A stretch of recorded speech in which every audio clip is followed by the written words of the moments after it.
Hello student, आप सभी का स्वागत है एसएस मैथ्स एकेडमी में। और बच्चों, हम फिर से एक नए टॉपिक को अंडरस्टैंड करेंगे जो कि बहुत ही इंपॉर्टेंट रोल प्ले करता है, जिसका नाम है स्टैटिस्टिक्स। वैसे तो ये यूनिट बहुत ही सिंपल है बच्चों, कोई ज़्यादा डिफ़िकल्टी इस पूरे यूनिट में हमें कहीं फेस नहीं होने वाली। बट फिर भी जब मार्क का कंसेंट होता है और स्कोरिंग की बात आती है, तब हमारे लिए ये भी एक इम्पॉर्टेंट चैप्टर बन जाता है, इसलिए मैंने इसे इम्पॉर्टेंट कहा है। और बहुत सारे प्रैक्टिकल एप्लीकेशंस भी इस यूनिट के आपको देखने मिल जाते हैं। तो जिस टॉपिक को सबसे पहले स्टैटिस्टिक्स में हम डिस्कस करने जा रहे हैं वो है बच्चों curve fitting.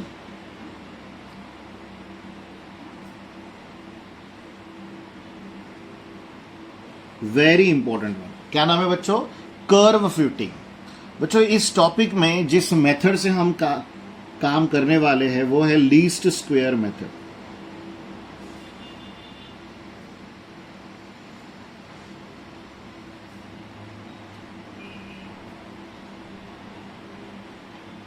Least square method very very very important, या इसे मेथड ऑफ लीस्ट स्क्वायर भी कहा जाता है, ये बात भी ध्यान रखिएगा।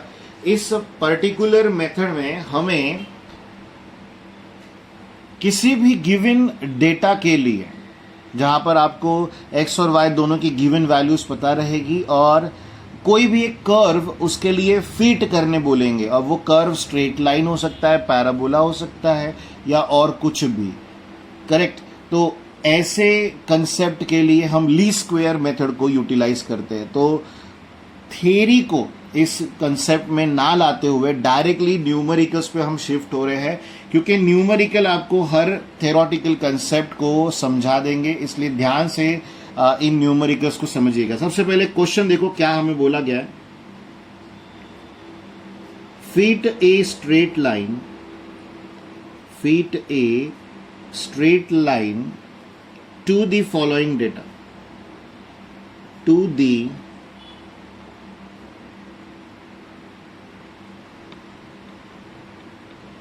following data। Very important one. इसमें x और y की वैल्यूज आपको दी गई है। x की वैल्यू दी गई है बच्चों 0, 1, 2, 3, 4, और सिमिलरली 0 इस x की वैल्यू के लिए फंक्शन वैल्यू जो कि y होती है वो 1 दी गई है। यहाँ पर है 1.8, देन 3.3, देन 4.5 और नेक्स्ट वैल्यू है बच्चों 6.3। अब आपको करना क्या है, यहाँ पर स्ट्रेट है, ये कर्व फिटिंग का कंसेप्ट है। इस डेटा के लिए आपको स्ट्रेट लाइन फिट करनी है। तो आप अब यहाँ से आगे वर्क कैसे करोगे, वेरी इंपॉर्टेंट, इसे सॉल्यूशन में समझेंगे और ध्यान बनाए रखिएगा। सबसे पहले तो आपको स्ट्रेट लाइन का इक्वेशन लर्न होना जरूरी है बच्चों। तो यहां पर आएगा let the straight line of fit. Correct है बच्चों, बी।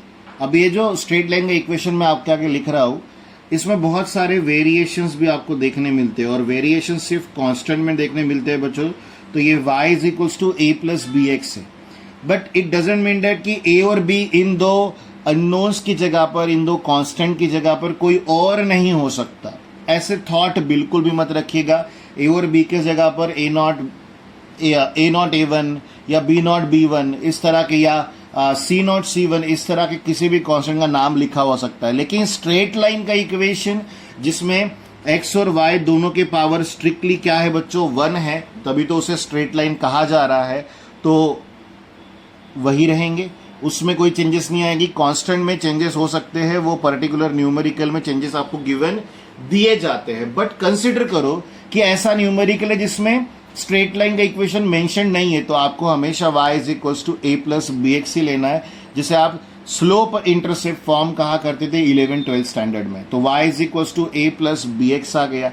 इस पर्टिकुलर स्टेप पर आने के बाद मैं आपसे सवाल करूंगा यहाँ कितने अननोन्स है, तो जवाब आएगा 2, a और b। तो यहां हम लिखेंगे 2 normal equations are अब 2 नॉर्मल इक्वेशंस आर है तो आगे क्या आएगा, वेरी इंपॉर्टेंट बच्चों, यहां पर a के साथ कौन मल्टीप्लाइड है, तो जवाब है 1, करेक्ट है। a एक ऐसी टर्म है जो कि प्योरली कांस्टेंट है, क्योंकि x का b अगर यहां पर कांस्टेंट मल्टीप्लाइड है तो वो कोएफिशिएंट है।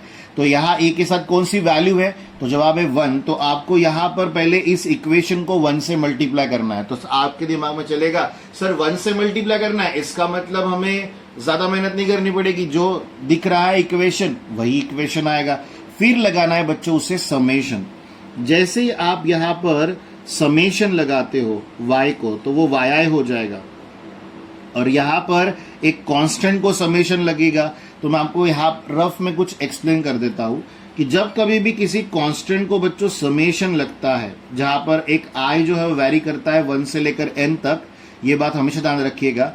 जैसे यहां पर डेटा में कितनी वैल्यूज है 5, तो आपका जो समेशन है वो 1 से लेकर 5 तक वेरी कर रहा है। पर फिलहाल जनरल में समझिए, किसी कांस्टेंट को अगर आपको n टाइम्स मल्टीप्लाई करना है तो बेटर होता है बच्चों n से मल्टीप्लाई करना।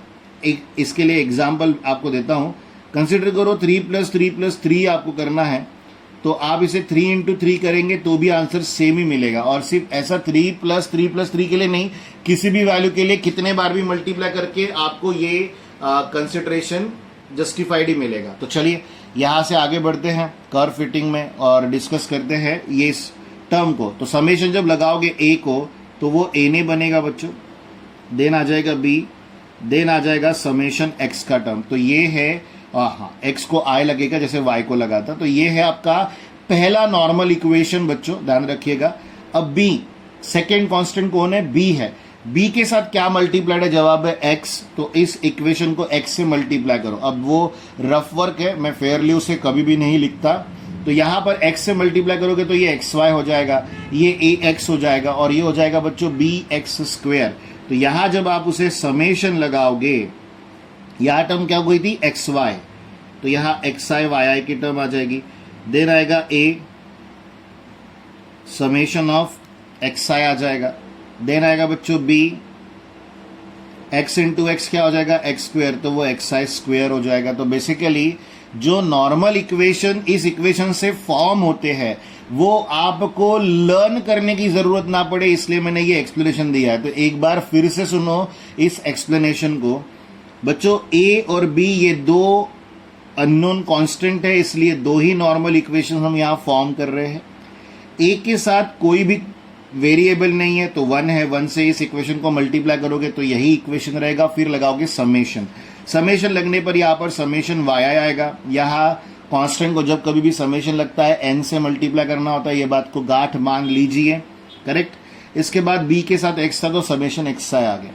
फिर सेकेंड इक्वेशन के लिए b के पास कौन है, x है, तो इस पूरे इक्वेशन को x से मल्टीप्लाई करो तो ये xy हो जाएगा, ये ax हो जाएगा, ये bx² हो जाएगा। फिर आप उसे लगाओगे समेशन। तो अब आपके पास ये मेन इक्वेशन है जो कि फिटिंग द कर्व के स्ट्रेट लाइन जो है हमारी उसके लिए है। और यहां इस लाइन को फिट करने के लिए जो a और b की वैल्यूज चाहिए जिन्हें हम इवैल्यूएट करना चाहते हैं, उसके लिए ये दो इक्वेशंस है। तो बच्चों आगे बढ़ते हैं। अब बनेगा टेबल, वेरी इंपॉर्टेंट वन। मैं आपको दिखाना चाहता हूँ टेबल किस तरह से फॉर्म होता है, और बहुत ही सिंपल से ट्रैक है बच्चों। पहले आप x और y की वैल्यूज को लिखोगे 0, 1, 2, 3, 4। y की वैल्यू 1, 1.8, 3.3, 4.5 और 6.3। बच्चों यहाँ पर x का देखिए, यहाँ पर x का समेशन चाहिए, यानी इन सभी वैल्यूज को हमें ऐड करना होगा। y का समेशन चाहिए तो हमें y के वैल्यूज को भी ऐड करना होगा। तो यहाँ पर चलो 1 मिनट बात करते हैं। यहाँ पर x × y है बच्चों। सबसे पहले हमें x और y को मल्टीप्लाई करना होगा। तो ये वैल्यू क्या हो गई, इट्स ऑब्वियस 0, ये वैल्यू 1.80 रहेगी, ये 6.6 हो गई। अब 4.5 × 3, इसके लिए हमें कैलसी की ज़रूरत पड़ेगी जो कि 13.5 आएगा, और 4 × 6.3 तो वैल्यू आ रही है बच्चों 25.2। इसके बाद x² है तो यहाँ x² ले लेंगे, x का स्क्वायर तो 0, 1, यहाँ 4, यहाँ 9, यहाँ आ जाएगा बच्चों 16। तो बड़े ही आसानी से आप यहाँ पर समेशन लिखोगे। बच्चों x की सभी वैल्यू को ऐड करोगे तो 1 + 2 + 3 + 4 वैल्यू आ रही है 10। देन 1 + 1.8 + 3.3 + 4.5 + 6.3 तो वैल्यू आ रही है बच्चों 16.9। आई होप कि आपको कैलसी ऑपरेट करना आता है और हम सिर्फ एडिशन ही निकाल रहे हैं। देन 1.8 + 6.6 + 13.5 + 25.2 तो वैल्यू आ रही है 47.1। Then 1 + 4 + 9 + 16 it is 30। तो हम आपके पास अब जो भी रिक्वायर्ड टर्म थी यहाँ की हमने उसे लिख लिया, लेकिन एक रिक्वायर्ड टर्म अभी भी मिसिंग है जो कि है n की वैल्यू। तो मैं यहाँ पर सेपरेटली लिखता हूँ, ये n दिख रहा है, n नंबर ऑफ वैल्यूज होता है, तो 1 2 3 4 5 तो एंट्री हमारे पास 5 है, यानी n की वैल्यू 5 है। तो अब हमें इक्वेशन नंबर 1 और 2 को इन वैल्यूज के साथ रीराइट करना है। तो क्या आएगा, ध्यान से देखिए, अच्छे से समझिए बच्चों, क्योंकि ये हमारे लिए बहुत बहुत बहुत इंपॉर्टेंट है। तो यहां पर आएगा equation number 1 implies summation y 16.9 is equals to 5a आ जाएगा, देन समेशन x 10b आ जाएगा। तो ये इक्वेशन हो गया। Second equation summation xy 47.1, then summation x से जो कि 10 है तो ये 10a हो जाएगा, then plus summation x square तो वो 30b हो जाएगा। तो अब आपके पास क्लियरली दो साइमल्टेनियस इक्वेशंस है बच्चों, जिन्हें सॉल्व करने के लिए 10th में पढ़ा हुआ डायरेक्ट मेथड आपके पास अवेलेबल है। उसके अलावा आप किसी एक टर्म की जैसे 10b की वैल्यू निकाल कर आप रख सकते हो यहाँ पर, वो एक प्रोसेस अवेलेबल है। Then we have Cramer's rule, correct है, मैट्राइसेस का भी आपके पास पैटर्न अवेलेबल है। तो बहुत सारे ऐसी मेथड्स है जो आप सॉल्व कर सकते हो, बट सजेशन ये रहेगा आप सभी लोगों के लिए कि यहाँ हम इसे इक्वेशन नंबर 3 और इसे इक्वेशन नंबर 4 लिख लेते हैं और यूटिलाइज करते हैं कैलसी से डायरेक्ट इवैल्यूएशन, क्योंकि वो भी तो एक रास्ता आपके पास अवेलेबल है जिसके लिए हमें परेशान होने की बिल्कुल ज़रूरत नहीं है। तो यहाँ पर क्या आएगा, ध्यान से सुनो और समझो। हम लिखेंगे सॉल्विंग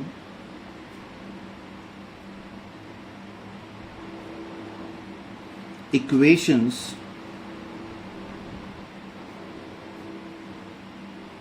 थ्री एंड 4। यहां आ जाएगा बच्चों वी गेट। अब अगर आप सॉल्व करते तो कैसे सॉल्व करोगे, तो चलिए प्रीवियस पेज पर आते हैं और एक बार फिर से डिस्कस करते हैं सॉल्विंग सीक्वेंस। तो इस कैलसी के सॉल्विंग सीक्वेंस को ध्यान से समझिएगा। सबसे पहले तो आपको मोड में जाना है, देन 5th ऑप्शन चुनना है।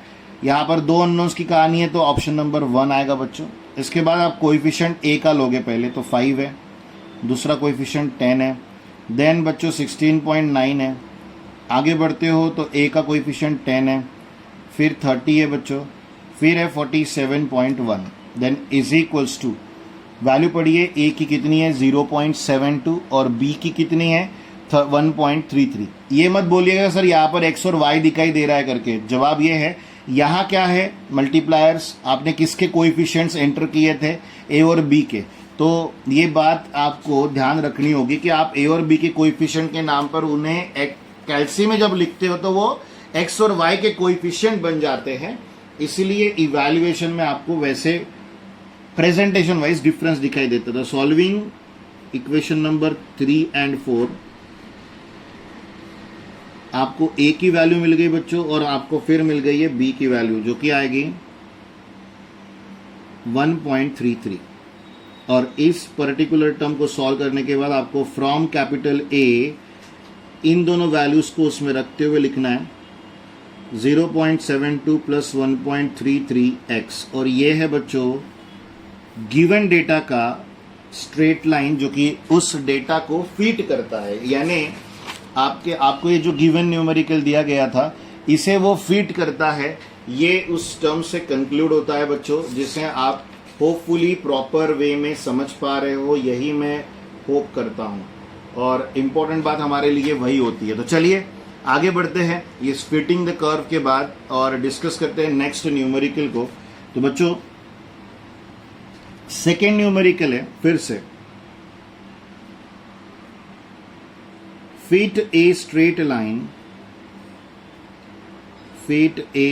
line, जानबूझकर आपको ये न्यूमेरिकल में एक्सप्लेन कर रहा हूं, जबकि मैं जानता हूं कि पहले न्यूमेरिकल ने आपके पूरे थॉट क्लियर कर दी है, बट फिर भी ये न्यूमेरिकल में क्यों आपको एक्सप्लेन कर रहा हूं, क्योंकि प्रेजेंटेशन देखो स्ट्रेट लाइन का जो उन्होंने गिवन दिया है, fit a straight line y is equal to a0 plus a1x, correct है। आगे में बोला गया है to the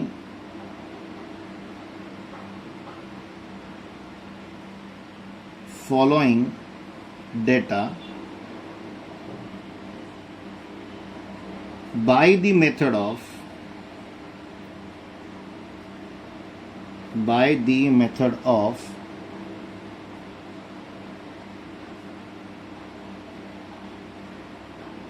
least square. Very important. अब आपको x और y की वैल्यू क्या दी गई है उनके तरफ भी ध्यान दे दो।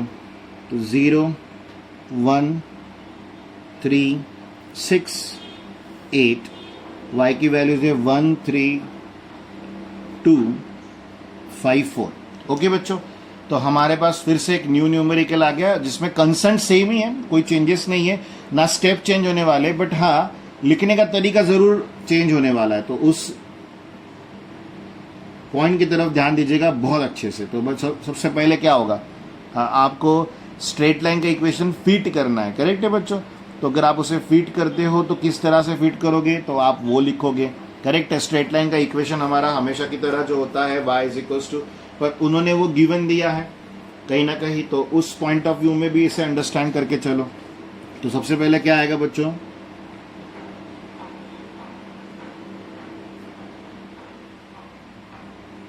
given equation of a straight line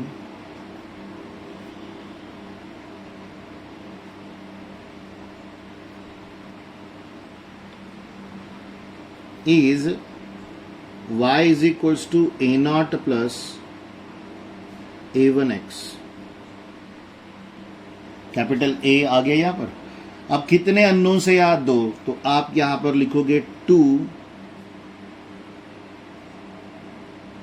normal equations are. Very important. अब a0 के साथ कौन सा कांस्टेंट है, जब आप 1 से मल्टीप्लाई करोगे तो वही इक्वेशन रहेगा, डायरेक्टली लगाओ समेशन, तो समेशन ऑफ y आ जाएगा, देन n इंटू a0 आ जाएगा, then a1 into summation of xi आ जाएगा। इस इक्वेशन को आप ट्रीट करोगे 1, देन a1 के साथ कौन है x, मल्टीप्लाई करो, so summation of xi yi आ जाएगा, then a0 into summation of x होगा, then plus a1 into summation of होगा बच्चों xi स्क्वायर। रीजन, a1 के पास x से अगर इस इक्वेशन को मल्टीप्लाई करते तो यहाँ xy आएगा, यहाँ a0 x आएगा, यहाँ a1 x स्क्वायर आएगा, जिसे आपने यहाँ पर समेशन लगाया है, और ये आपका इक्वेशन नंबर है बच्चों 2। जैसे ही आप नॉर्मल इक्वेशन को फॉर्म करते हो, आपको टेबल फॉर्म करना होता है, तो यहाँ x आएगा, यहाँ y आएगा, यहाँ xy आएगा, और यहाँ x स्क्वायर आएगा। मैंने ये डायरेक्टली आप सभी लोगों के लिए इसलिए ऐसा लिखा क्योंकि प्रीवियस न्यूमेरिकल में थोड़ा बहुत अंदाजा था कि हमें समेशन x की, समेशन y की, समेशन xy की और समेशन x स्क्वायर की जरूरत है। तो वही टर्म्स यहाँ पर हमने लिखे हैं बच्चों। यहाँ पर नीचे x की वैल्यू जाएगी 0 1 3 6 8, देन आएगा बच्चों y का वैल्यू 1 3 2 5 4, x इंटू वाई करोगे तो पहला 0 3 3 2 6 30 और 32, ये वैल्यूज आ जाएगी, देन x स्क्वायर 0 1 9 36 64, ये रहेंगे बच्चों। आपको बता दूं कि यहाँ जो इवैल्यूएट होगा वो समेशन xi होगा, करेक्ट है। इसके लिए हम कैलसी का यूज़ करेंगे या ओरली भी कर सकते हैं, तो 1 + 3 + 6 + 8 फैसिलिटी अवेलेबल है, तो मैं ओरल के फेवर में नहीं जाता हूं, क्योंकि मैं नहीं चाहता कि मेरे ओरल के चक्कर में कोई भी छोटी मिस्टेक हो और जिसकी वजह से मुझे मार्क्स में कोई कमी हो। तो बच्चों यहाँ पर वैल्यू आ रही है समेशन yi की 15, देन हमारे पास यहाँ पर समेशन xi yi इवैल्यूएट होगा जो कि 3 + 6 + 30 + 32 होगा, तो यहाँ वैल्यू आ जाएगी 71, और इसके बाद summation of x I square की बारी है, जो कि 1 + 9 + 36 + 64 होगा बच्चों, जो कि 110 है। अब आपके पास ये सभी वैल्यूज आ गई। साथ में एक और वैल्यू आपके लिए इंपॉर्टेंट होती है, जो पिछले बार भी हमने सबसे आखिरी में लिखी थी, यहाँ पर भी कोइंसिडेंसली वो 5 ही है। तो इन दोनों इक्वेशंस को हम रीराइट करेंगे विथ ऑल दीज वैल्यूज, जिससे आपके पास दो साइमल्टेनियस इक्वेशंस आएंगे with the two unknowns A0 and A1, जिसे हम कैलसी से इवैल्यूएट कर सकते हैं। तो वैसे देखा जाए ना बच्चों, तो ये न्यूमेरिकल बहुत सिंपल होते हैं। बस आपको थोड़ा सा समझदारी रखते हुए, इवैल्यूएशन करेक्ट करते हुए इन न्यूमेरिकल्स को सॉल्व करना होता है। तो बच्चों ध्यान से देखिए और समझिए। यहां आ जाएगा फ्रॉम इक्वेशन नंबर 1 समेशन yi, so 15 is equals to बच्चों 5A0 प्लस A1 की वैल्यू, वो जो हमें इवैल्यूएट करनी है, देन समेशन x जो कि 18 है, तो यहाँ 18A1 आ जाएगा, जिसे आप ट्रीट करोगे इक्वेशन नंबर 3। देन आ जाएगा from to left hand side में समेशन xy है बच्चों, जो कि हमारा आया है 71 इज इक्वल्स टू, हम आगे बढ़ते हैं यहाँ पर, तो 18A0 आ जाएगा summation x, then x square का समेशन 110 है हमारे पास, जिसका मल्टीप्लायर A1 है। तो यहाँ ये 4th हो गया। जैसे ही आप इक्वेशन नंबर 3 और 4 देख लेते हो, तो अब यहाँ पर अप्लाई कर सकते हो साइमल्टेनियस इक्वेशन, या आपके पास और भी बहुत रास्ते जैसे मैंने आपको बताए थे, लेकिन फिर भी कैलसी का रास्ता सबसे आसान। फिर आप मोड में जाएंगे, 5 में जाएंगे, इक्वेशन नंबर 1 में कोएफिशिएंट 5, 18 और 15 ऐसे, तो 5 is equals to 18 is equals to 15 is equals to, then आएगा बच्चों 18, देन 110, देन आखिरी में 71 इज इक्वल्स टू दोगे, तो ये जो पहली वैल्यू आ रही है, ये हमारी यहाँ पर हम लिख देते हैं कि सॉल्विंग इक्वेशंस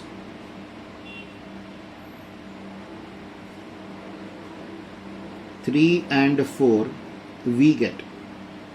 तो आपको सबसे पहली वैल्यू A0 की मिल रही है, जो कि 1.6460 है बच्चों, जो मैंने आपको शो करी दी है।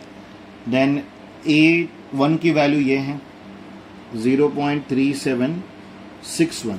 तो ये हो गया आपके A0 और A1 बच्चों, जिसके बाद आप लिखोगे कुछ इस तरह भी आप प्रेजेंट कर सकते हो कि putting the values of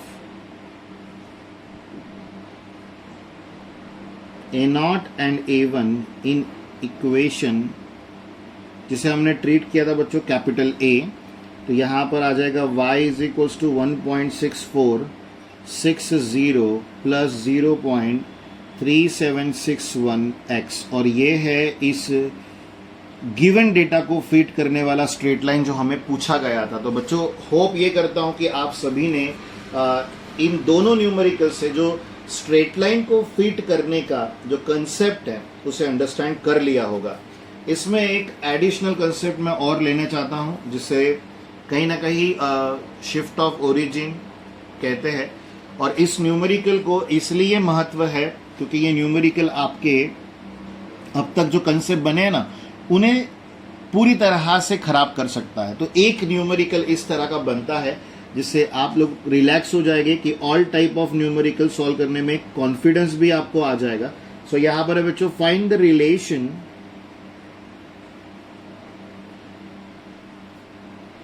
of type capital R is equals to AV plus B from the following table. अब देखो यहां पर A और B कांस्टेंट है, R और V हमारे वेरिएबल्स है, तो basically it is again R का पावर 1 है, V का पावर 1 है, so again it is a straight line. But आप देख रहे हो कितना गोल घुमा कर न्यूमेरिकल आपके आगे रखा जा रहा है कि आप सोचते रह जाओ, आपके आंखों के आगे उसकी प्रोसीजर रखी रहेगी, लेकिन आप सोचते रह जाओ, आपको परेशानी हो, इसलिए इस तरह से न्यूमेरिकल को प्रेजेंट किया जा रहा है। तो यहां पर आप कैपिटल V और R ले लीजिए, फिर यहां आएगा बच्चों 60, 65, 70, 75, 80, 85 और लास्ट में आएगा 90। यहां पर आ जाएगा 109, देन 114, 118, 123, 127, 130, 133। अब आप देख रहे हो कि यहाँ पर जो वैल्यूज दी है वी और आर की, जैसे मैंने यहाँ पर मेंशन किया था कि वी और आर जो है वो हमारे वेरिएबल्स है, करेक्ट है, ए और बी कांस्टेंट है, और ये एक स्ट्रेट लाइन ही है बेसिकली, तो प्रोसीजर सारी स्ट्रेट लाइन की ही फॉलो होगी। बट शर्त पता है क्या है, यहाँ पर जो एक ट्विस्ट है आप सभी को अंडरस्टैंड करना होगा, यहाँ की वैल्यूज काफी बड़ी बड़ी है। तो जब बड़ी वैल्यूज आती है तो आपको चेंज ऑफ स्केल और शिफ्ट ऑफ ओरिजिन इस कंसेप्ट को वहां पर यूज करना होता है, और उस कंसेप्ट को यूज करने के बाद आपका जो सॉल्यूशन है वो काफी आसान हो जाता है। तो आप कैसी का यूटिलाइजेशन करते हुए जो बेसिक प्रोसीजर प्रीवियस न्यूमेरिकल में अपना रहे थे आप उसी के हेल्प से आगे बढ़ सकते हो, उसमें कोई डाउट नहीं है। बट आप उसकी जगह पर किसी और मेथड को यूटिलाइज कर, जो कि बेसिकली अज्यूम्ड मीन मेथड कहलाती है, आप उसे यहाँ पर यूटिलाइज कर आगे बढ़ सकते हो, क्योंकि यहाँ पर जो हमारे पास वी की वैल्यूज दे रखी है वो इक्वी डिस्टेंस है और ऐसे बड़े वैल्यूज में होती भी है। तो चलिए मैं आपको वही प्रोसीजर एक्सप्लेन कर देता हूं। तो बच्चों यहां पर हम लिखेंगे गिवन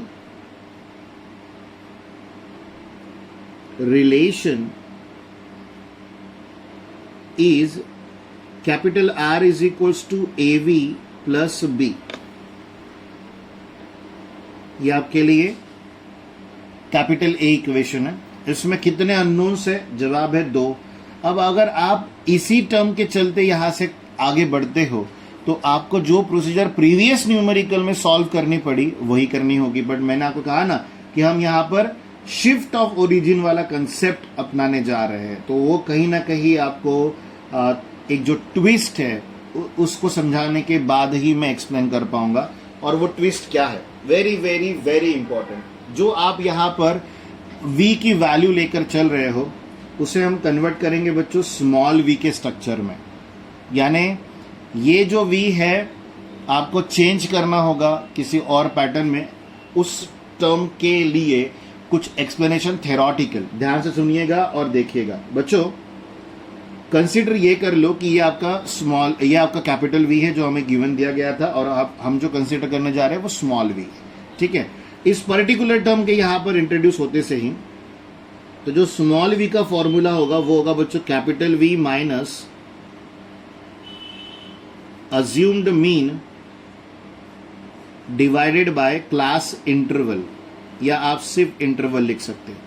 आप देखो यहां पर गैप कितने की चल रही है? 5 की चल रही है। इक्वी डिस्टेंस है x की वैल्यू, v की वैल्यूज, तो ये v के लिए कंसेंट रखता है, तो आप v की वैल्यूज को ही देखकर यहां पर वर्क करोगे। अब अज्यूम्ड मीन क्या होता है? वैसे तो मीन इवैल्यूएट किया जाता है, मीन का मतलब एवरेज वैल्यू होती है, बट हमारे पास कुछ ऐसी प्रोसीजर होती है बच्चों जिसे कहा भी अज्यूम्ड मीन मेथड बोला जाता है, कहा भी जाता है। और ध्यान यहां पर यह रखना है कि इन सभी में से आप किसी भी एक वैल्यू को चुनकर काम आगे बढ़ा सकते हो, कोई रेस्ट्रिक्शन नहीं है। किसी भी वैल्यू को एक मीन ले लो और उसके अबाउट आपको काम करना है। इसे शिफ्ट ऑफ ओरिजिन कहते हैं, और नीचे में इंटरवल से डिवाइड हो रहा है तो चेंज ऑफ स्केल कहते हैं। तो इस पॉइंट को अंडरस्टैंड करते हुए आपको आगे बढ़ना है। तो आपका ये जो स्ट्रेट लाइन का इक्वेशन है ये बच्चों r is equals to a plus small v plus b बन जाएगा। वेरी इंपॉर्टेंट, ये ट्विस्ट आप सभी को अंडरस्टैंड करना होगा तभी बात बनेगी। स्मॉल v की वैल्यू यहां पर है, ध्यान रखिएगा। इसे हम बाद में रिप्लेस करेंगे, उसमें किसी भी तरह का हमें कोई डाउट नहीं है। इस पर्टिकुलर टर्म के यहां आते से ही इसे लेकर आपको फॉर्म करना है आपका 2 नॉर्मल इक्वेशंस। तो यहां पर आ जाएगा 2 नॉर्मल इक्वेशंस आर, यहां पर एक के साथ v है, पहले v से मल्टीप्लाई फिर समेशन। तो यहां आ जाएगा बच्चों summation of small vi capital R I is equals to a summation of vi then N B. उसके बाद b है तो आप b के साथ किसी को भी नहीं देख रहे तो डायरेक्टली आपको समेशन अप्लाई करना होगा, करेक्ट है बच्चों। तो यहां आ जाएगा summation R I is equals to a summation vi plus hold on. यहां एक मेरी मिस्टेक है, यहां vi स्क्वायर होना चाहिए, यहां n नहीं होना चाहिए। समेशन वी आई होना चाहिए, क्योंकि हमने ए के कोएफिशिएंट वी से पहले इस इक्वेशन को मल्टीप्लाई किया था, फिर समेशन लगाया था। जो एन की बात है उसके नीचे वाले में आएगी जब हम बी को सॉल्व करेंगे। तो बच्चों पहले तो हमें इस इक्वेशन को लिखना होगा। यहां पर आ जाएगा इक्वेशन नंबर 1, यहां आ जाएगा इक्वेशन नंबर 2। अब बढ़ते हैं टेबल की तरफ, और प्लीज ये बात मत भूलिएगा। चलो मैं थोड़ा सा डिफरेंस क्रिएट करता हूँ कैपिटल वी और स्मॉल वी के बिटवीन। मैं नहीं चाहता कि आपको उस एक पर्टिकुलर टर्म को लेकर मेरे लिखने की वजह से कंफ्यूजन हो। तो स्मॉल वी है ये कैपिटल वी है। ओके बच्चों, तो अब हमें टेबल बनाना है जिसमें आप जानते हो कि स्मॉल वी और कैपिटल वी ये दोनों इन्वॉल्व रहेंगे, लेकिन स्मॉल वी का इवैल्यूएशन आपके लिए पूरी तरह से नया रहेगा। और रिपीट कह दो, यहाँ जो एंट्रीज हमें दी गई थी टेबल में वो बड़ी बड़ी थी, इसीलिए हम इस प्रोसीजर को अपना रहे हैं बच्चों, जिसमें कैलकुलेशन कहीं तो भी थोड़ा सिंपल बन सके, जिससे अगर कभी ओरली करने की भी जरूरत पड़ती है हमें तो हम ओरली भी उसे सॉल्व कर सके। तो इसी पॉइंट ऑफ व्यू से मैंने यहाँ पर अज्यूम मेन मेथड को अप्लाई किया है। तो आगे बढ़ते हैं। ये हमारा कैपिटल वी, ये स्मॉल वी, थोड़ा सा दूर कर लेता हूं। तो कैपिटल वी की वैल्यूज क्या है अपने पास? वो है 60, 65, 70, 75, 80, 85, 90। उनके लिए कैपिटल आर 109, 114, 118, 123, 127, 130, 133। आगे बढ़ते हो तो आपको चाहिए स्मॉल वी की वैल्यूज, जो निकलेगी बच्चों capital V minus assumed mean. मैं आपको बता दूं कि अज्यूम मीन इन वैल्यूज वी की वैल्यूज से लेना है, तो मैं 75 को वो अज्यूम मीन ले रहा हूं।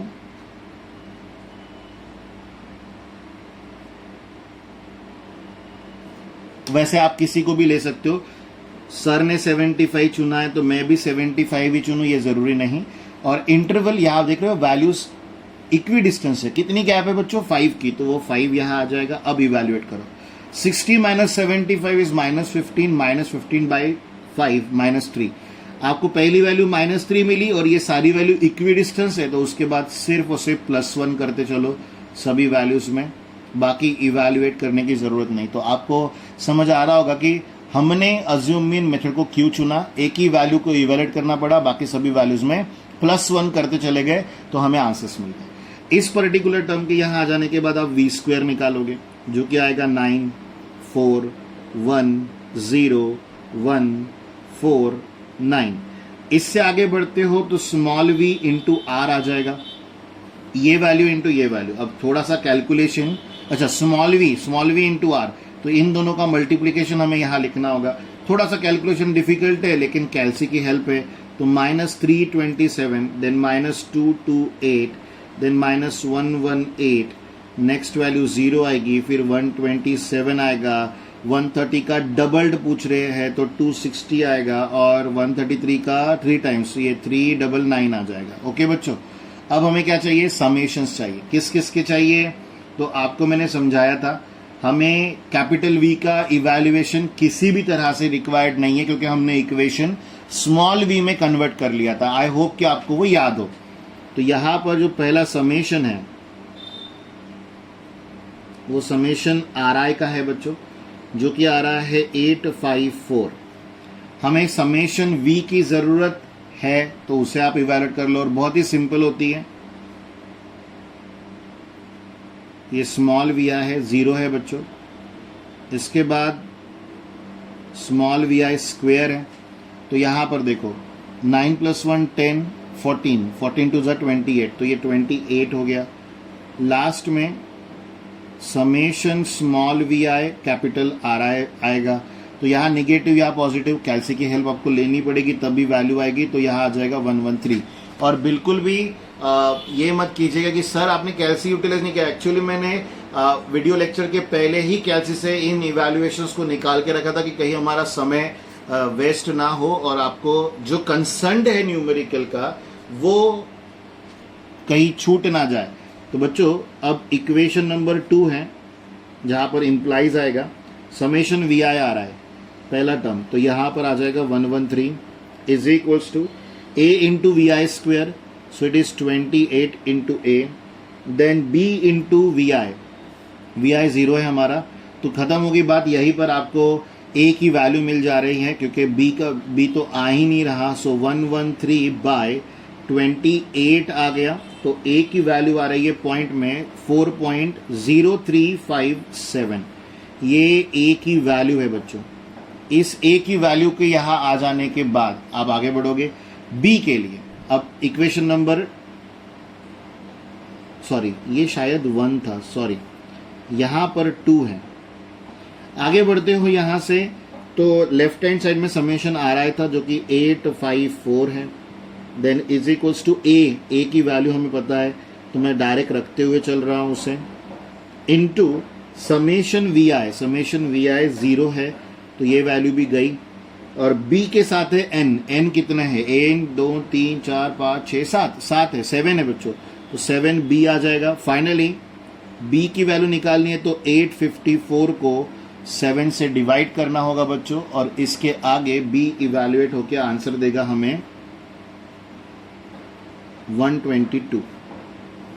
तो a और b ये दोनों वैल्यूज आ चुकी, करेक्ट है। तो मैं आपको कुछ लिखवाता हूं, ध्यान से समझना। यहां हम लिखेंगे फ्रॉम b, करेक्ट है। फ्रॉम b में capital R as it is रहेगा, a की वैल्यू जो कि 4.0357 इंटू स्मॉल v आएगा बच्चों, प्लस आ जाएगा 122। लेकिन आपको याद होगा इक्वेशन नंबर a में कैपिटल v था, तो कैपिटल v कहाँ गया, तो मैं आपको बताता हूं कैपिटल v कहाँ है।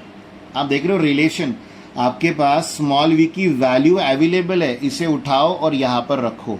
सिंप्लीफिकेशन इतना अज्यूम मीन मेथड में एडिशनली करना होता है, अदरवाइज आपके पास जो प्रीवियस मेथड एक्सप्लेन्ड है उसे अपना कर आप अपना काम कर सकते हो। तो यहाँ पर 5 आ गया, देन प्लस 122।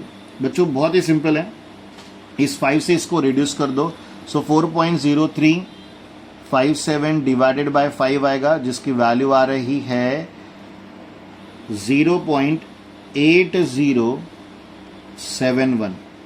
यहाँ पर कैपिटल V माइनस 75 आएगा, देन प्लस आ जाएगा 122, तो 0.8071 कैपिटल V, स्मॉल v नहीं कैपिटल V, माइनस देन 0.8071 को मल्टीप्लाई होगा 75, तो वैल्यू आ रही है बच्चों 60.5325।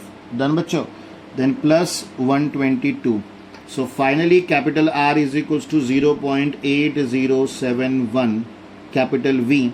122 में से ये वैल्यू माइनस होगी, 1.22 माइनस, सॉरी 122 माइनस आंसर, तो वैल्यू आ गई 61.4675। तो ये है इस न्यूमेरिकल का फाइनल आंसर, जिस रिलेशन को उन्होंने हमें फाइंड करने के लिए कहा था, और जिस मेथड को हमने यहाँ इंप्लीमेंट किया, मैं रिपीट कह दूं, उसे हम अज्यूम्ड मीन मेथड कहते हैं। इसके अलावा एक और मेथड इन्वॉल्व होती है जिसे स्टेप डेविएशन भी कहा जाता है, बट ध्यान रखिएगा सिचुएशन क्रिएट होगी तो उस टाइप में मैं आपको एक्सप्लेनेशन जरूर दूंगा, अदरवाइज उस तरह के एक्सप्लेनेशन की हमें बिल्कुल भी जरूरत नहीं पड़ती है। तो बच्चों इस डिस्कशन के साथ हम ये वाले क्लास को यहीं पर फिनिश करते हैं, और आपसे मुलाकात होगी बहुत जल्द नए न्यूमेरिकल्स के साथ, क्योंकि कर्व बहुत सारे होते हैं जो हमें डिफरेंट तरीके से पूछे जाते हैं, तो हमें उनके बारे में भी डिस्कशन करना है। तो आपसे बहुत जल्द मुलाकात होगी उस टाइप को लेकर। तब तक इस फॉर्मेट को अच्छे से अंडरस्टैंड करके रखिएगा, क्योंकि कहीं ना कहीं यही सिमिलर फॉर्मेट, कर्व का इक्वेशन बदलेगा पर फॉर्मेट सेम ही रहेगा, जो कि आपको मैं कह रहा हूं सॉल्विंग सीक्वेंस के बारे में। बाय बाय बच्चों।